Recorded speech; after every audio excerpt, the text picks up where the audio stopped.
മീനും അപ്പുവും ഒളിച്ചും പത്തും കളിക്കുകയാണ്. ഇനി അപ്പുവിന്റെ അവസരമാണ് വിളിക്കാൻ. മീനു എണ്ണിക്കഴിയുന്നതിന് മുമ്പ് അപ്പു എവിടെയെങ്കിലും വിളിക്കണം. 1, 2, 3, 4, 5, 6, 7, 8, 9, 10. വിളിച്ചോ? ഞാൻ കണ്ണു തുറക്കാനേ. അപ്പു എവിടെയാണ് വിളിച്ചതെന്ന് ഇനി മീനു കണ്ടുപിടിക്കണം. മീനു അപ്പുവിനെ കണ്ടുപിടിച്ചു. അപ്പു ഞാൻ നിന്നെ പെട്ടെന്ന് കണ്ടുപിടിച്ചു. ഇനി മീനുവിന്റെ അവസരമാണ് വിളിക്കാൻ. ഞാൻ സഹായിക്കാം അപ്പു എണ്ണാൻ. 1, 2, 3, 4, 5, 6, 7, 8, 9, 10. ശരി അപ്പു, കണ്ണു തുറന്നോളൂ. മീനു എവിടെ ഒളിച്ചിരിക്കുന്നതെന്ന് ഇനി അപ്പു കണ്ടുപിടിക്കണം.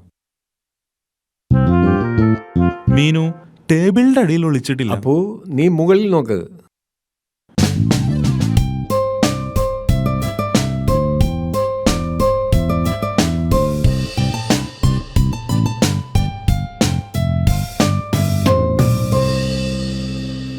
മീനു കട്ടിലിന്റെ അടിയിലും ഇല്ലല്ലോ.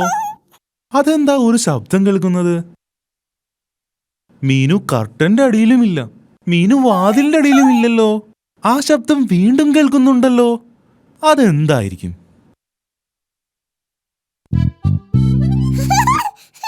മീനു എവിടെ ഒളിച്ചിരിക്കുന്നതെന്ന് അപ്പു കണ്ടുപിടിച്ചു.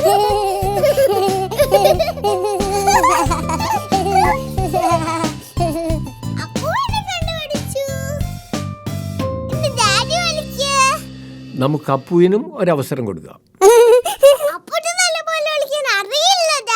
ഇപ്രാവശ്യം അവൻ നന്നായി വിളിക്കുമെന്ന് എനിക്ക് ഉറപ്പുണ്ട്. 1, 2, 3, 4. അയ്യോ കഷ്ടം, മീനു അപ്പുവിനെ കണ്ടുപിടിക്കും.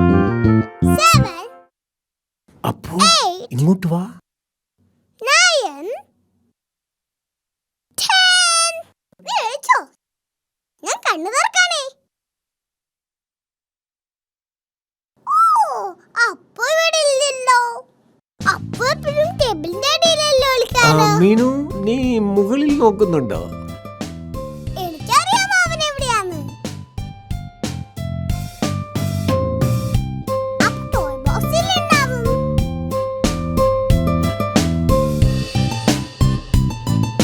അപ്പു ടോയ് ബോക്സിലും ഇല്ല. അവൻ എവിടെയായിരിക്കും? മീനുവിന് അപ്പുവിനെ ഒരിടത്തും കണ്ടുപിടിക്കാൻ കഴിഞ്ഞില്ല. അപ്പു എവിടെയാന്ന് കണ്ടെത്താനായില്ലേ ഡാഡി? ഓ, അവൻ എവിടെയായിരിക്കും? അപ്പുവിനെ കുറിച്ച് എന്തൊക്കെയോ ന്യൂസ് പേപ്പറിലുണ്ട്.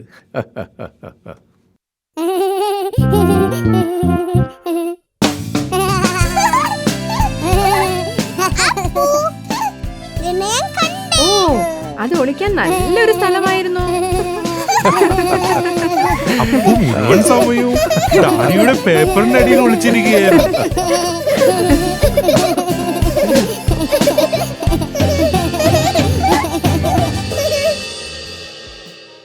കൂട്ടുകാരെ, മീനും അപ്പും ഒളിച്ചും പാത്തും കളിച്ചത് കൂട്ടുകാർക്ക് ഇഷ്ടമായോ? ഡാഡിക്കും മാമിക്കും കുറെ പഴയ മ്യൂസിക്കൽ ഇൻസ്ട്രുമെന്റ്സ് കിട്ടി. അതെന്താണെന്ന് നമുക്കൊന്ന് കാണാം.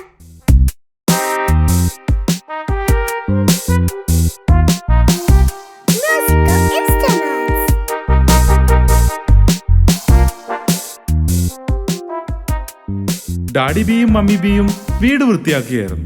മമ്മി ബിയും ഞാനും ഈ വീട് വൃത്തിയാക്കിയപ്പോൾ ഒരു പഴയ ബോക്സ് കിട്ടി. നിങ്ങൾക്ക് ആർക്കെങ്കിലും പറയാമോ ഈ പെട്ടിയിൽ എന്താണെന്ന്? ഇതിൽ നിറയെ മ്യൂസിക്കൽ ഇൻസ്ട്രുമെന്റ്സ് ആണ്. ഇതിൽ നിറയെ പൊടിയാണെന്ന് തോന്നുന്നു. ഇതാണ് വയലിൻ. ഞാൻ ചെറുപ്പത്തിൽ ഇത് നന്നായി വായിക്കുമായിരുന്നു. കുറെ നാളായി ഞാനിത് വായിച്ചിട്ട്. ഞാൻ മറന്നു തുടങ്ങിയെന്ന് തോന്നുന്നു.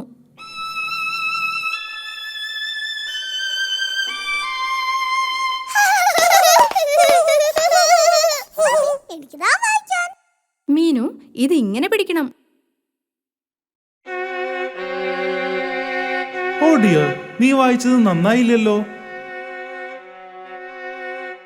അപ്പുവിനും വയലിൻ വായിക്കണമെന്ന് തോന്നി. ഇതെങ്ങനെ പിടിക്കണം?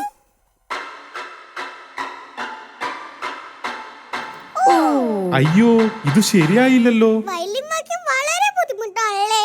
മീനു, നീ ഈ ഡ്രം ഒന്ന് വായിച്ചു നോക്കിയേ. Thank you daddy. ഇത് പിന്നെയും ഭേദമാണ്. നന്നായിട്ടുണ്ട്. അതെ, ആ ശബ്ദം മനോഹരമായിരിക്കുന്നു. ഇത് ഡാഡി ബിയുടെ പഴയ അക്വേഡേനാ. ഞാനിത് വായിച്ചിരുന്നത് മമ്മിയെ സന്തോഷിപ്പിക്കാൻ വേണ്ടിയാണ്. ഓ ഡാഡി ബി, ഞാനിപ്പോ അതൊക്കെ ഓർത്തു പോവുകയാ. മീനുവിന് ഡ്രംസ് വളരെയധികം ഇഷ്ടമായി. ഹോ, ഹോ, ഹോ, ഹോ. അപ്പുവിനും അക്കോഡിയം വായിക്കാൻ തോന്നി. നിനക്കിത് വായിക്കാൻ കഴിയില്ല അപ്പു, കാരണം ഇത് വായിക്കാൻ വളരെ ബുദ്ധിമുട്ടാണ്. അപ്പോ ഈ അക്കോർഡിയൻ വായിക്കാൻ എന്റെ ഡ്രംസിനേക്കാളും പാടാ. ശരി അപ്പു, നീ ഒന്ന് നോക്ക്.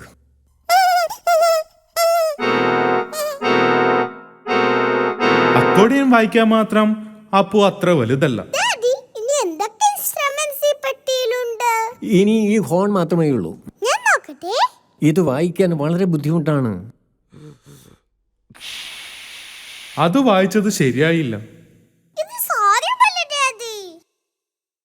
ഇത് കണ്ടിട്ട് എനിക്ക് വായിക്കാൻ കഴിയുമെന്ന് തോന്നുന്നു. അത് ഒട്ടും ശരിയായില്ലല്ലോ. ഇത് എനിക്ക് മാത്രമേ വായിക്കാൻ പറ്റൂ.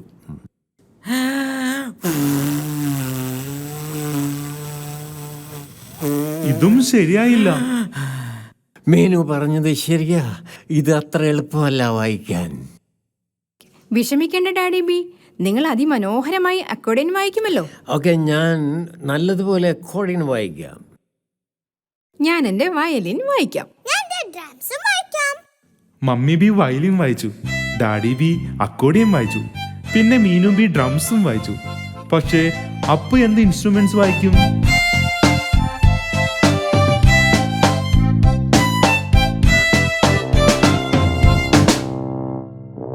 അപ്പു പോയി ഹോൺ വായിച്ചു.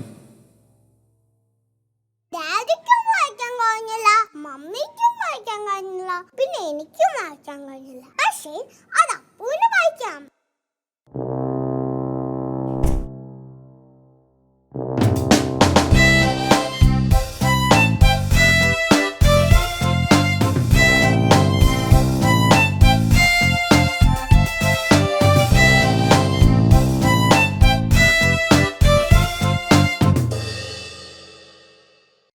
ഹായ് കൂട്ടുകാരെ, നിങ്ങൾക്ക് മ്യൂസിക്കൽ ഇൻസ്ട്രുമെന്റ്സ് ഇഷ്ടമായില്ലേ? അയ്യോ കൂട്ടുകാരെ, അപ്പുന്റെ ഡൈനോസറിനെ കാണാനില്ല. മീനു അത് കണ്ടുപിടിക്കാൻ പോയിരിക്കാം. നമുക്കൊന്ന് അവിടെ സഹായിച്ചാലോ?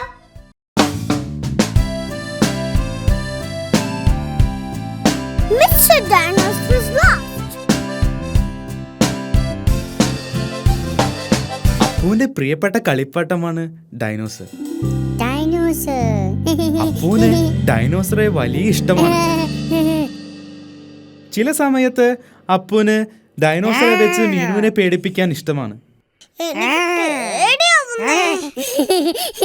ഭക്ഷണം കഴിക്കുന്ന സമയത്തും ഡൈനോസർ അപ്പുവിന്റെ അടുത്ത് തന്നെ ഇരിക്കും. ആരാ ശബ്ദം ഉണ്ടാക്കിയത്? അപ്പു, നീയാണോ? Good night Meenu. Good night Appu. Good night dinosaur.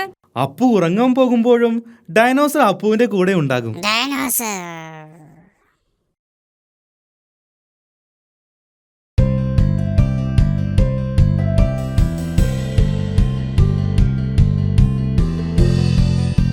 അപ്പുവിന് ഏറ്റവും ഇഷ്ടപ്പെട്ട കളി ഡൈനോസറെ മുകളിലേക്ക് എറിഞ്ഞ് താഴേക്ക് വരുമ്പോൾ പിടിക്കുന്നതാണ്.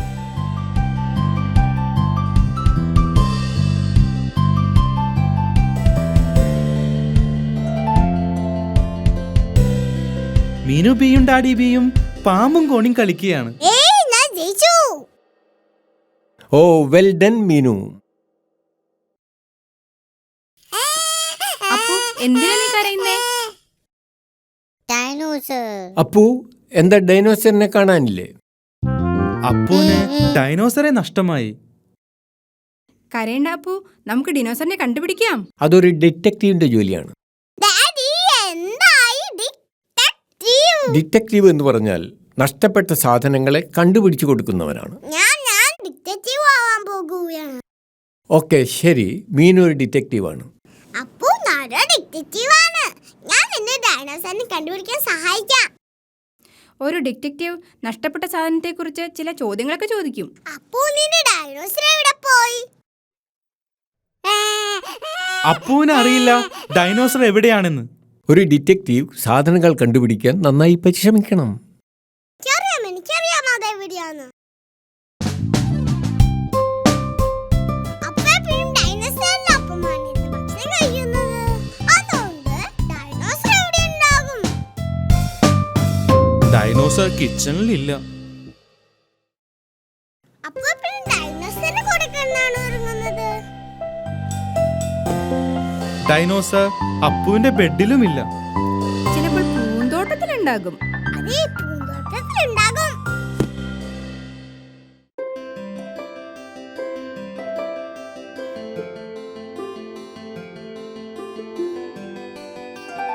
എവിടെയാണ് ഡൈനോസർ? ഡൈനോസറെ കണ്ടുപിടിക്കാൻ വളരെ ബുദ്ധിമുട്ടാണ്. ഡൈനോസറെ കണ്ടുപിടിക്കാൻ വളരെ ബുദ്ധിമുട്ടാണ്. അപ്പോൾ നിനക്ക് ഡൈനോസറിനെ മുകളിലേക്ക് എറിഞ്ഞു കളിക്കുന്ന ഇഷ്ടമാണോ? എനിക്ക് തോന്നുന്നു അപ്പു ഡൈനോസറിനെ വളരെ മുകളിലേക്ക് എറിഞ്ഞിട്ടുണ്ടാകുമെന്നാണ്. ഞാനത് കണ്ടേ. വെൽഡൻ മീനു, നീ ഒരു യഥാർത്ഥ ഡിറ്റക്റ്റീവാണ്. ഡൈനോസറെ തിരിച്ചു കിട്ടിയപ്പോൾ അപ്പുവിന് വളരെയധികം സന്തോഷമായി.